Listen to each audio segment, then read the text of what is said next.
प्राणी मोक्ष मार्ग अर्थात सम्यक दर्शन, सम्यक ज्ञान और सम्यक चारित्र की एकता का नाम ही मोक्ष मार्ग है।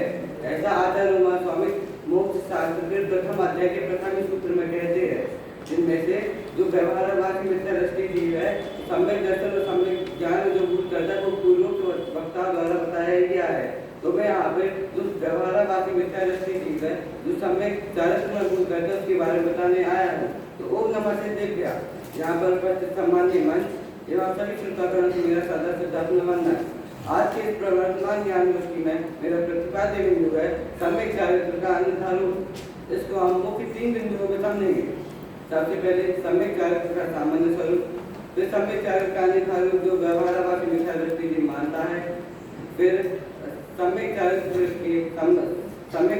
के संबंध में अन्य ग्रंथों के उदाहरण। तो हम सबसे पहले सम्यक चारित्र का सामान्य स्वरूप समझेंगे। तो सम्यक चारित्र अर्थात सच्चा आचरण, जो आचरण सम्यक दर्शन पूर्वक किया जाए वही आचरण सम्यक चारित्र है। और सम्यक चारित्र को भी बताते हुए पंडित दौलत राम जी खैराला ने लिखते हैं, सम्यक ज्ञानी होए बहुविध चारित्र लीजे, एक देश सकल देश तसु भेद रहिए। अर्थात सम्यक ज्ञान होने के बाद दृढ़ चारित्र लेना चाहिए और उसके एक देश चारित्र और सकल देश चारित्र नाम के 2 वेद होते हैं। एक देश चारित्र पंचम गुण स्थान पर जो श्राव होता है पालता है और सकल देश चारित्र मूलराज पालते हैं।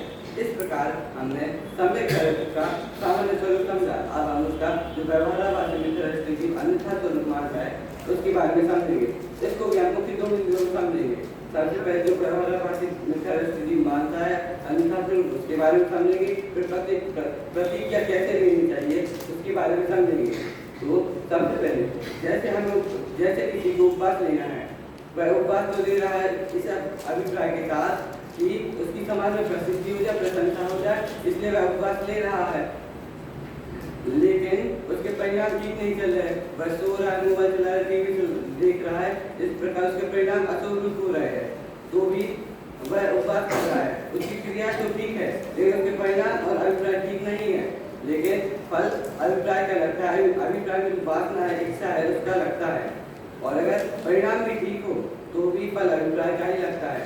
जैसे कोई मंदिर इसलिए जाता है कि कोई यह ना कह पाए कि जैनों के मंदिर नहीं आता है, इसलिए वह मंदिर आता है। उसके परिणाम भी ठीक होते, क्रिया भी ठीक होती है, लेकिन उसका अभिप्राय तो ठीक नहीं होता कि कोई यह ना कह दे कि मंदिर नहीं आता, इसलिए वह मंदिर आता है।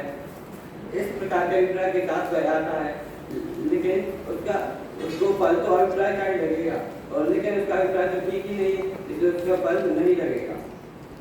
अब हम प्रतिज्ञा का स्वरूप समझेंगे। जैसे हमें प्रतिज्ञा लेनी है कि हमें कंदमूल नहीं खाना चाहिए, तो हम सबसे पहले उसके बारे में समझेंगे कि उसमें उसको क्यों छोड़ना चाहिए, उसमें क्या दोष है कि कंदमूल खाने से जीवों की हिंसा होती है और पाप भाव होता है, इसलिए हमें कंदमूल नहीं खाना चाहिए। फिर हम उसके गुण देखेंगे कि उसको छोड़ने से हमें क्या गुण प्राप्त होते हैं। हम पाप कार्य से बचेंगे उसको नहीं खाने से। फिर हमें वर्तमान में हमारे परिणाम जैसे चल रहे हैं तो उस पर ध्यान देना चाहिए। फिर सिर्फ वर्तमान से ध्यान नहीं देना चाहिए, भविष्य में निर्वाह हो सके इसलिए उसका भी ध्यान करना चाहिए। और द्रव्य क्षेत्र काल की मर्यादा लिए हुए ही प्रतिज्ञा लेनी चाहिए। जैसे 10 साल के लिए नहीं खाना, 5 साल के लिए नहीं खाना, यहाँ पे नहीं खाना, इस प्रकार हमें प्रतिज्ञा लेनी चाहिए। इस प्रकार हमने जो व्यवहारवाद मिथ्या दृष्टि की है सम्यक चारित्र का अनुसार मानता है, यह समझा। अब हम सम्यक चारित्र के संदर्भ में अन्य ग्रंथ के उदाहरण देखेंगे। तो सबसे पहले आचार्य समंत रत्नग्रंथ 48वें श्लोक में लिखते हैं कि 5 भावों का त्याग ही सम्यक चारित्र है। और वे बताते हैं कि मूलराज चारित्र इसलिए लेते हैं क्योंकि सम्यक ज्ञान होने के पश्चात राग द्वेष का अभाव करने के लिए वे चारित्र लेते हैं। और भक्ति में भी कहा है, तुम 28 गुण धारियो, जग जीव मात्र हितकारियो, 22 परिचय जीत धर्म को, धर्म रखवारा, नहीं तुम बिन हितु हमारा।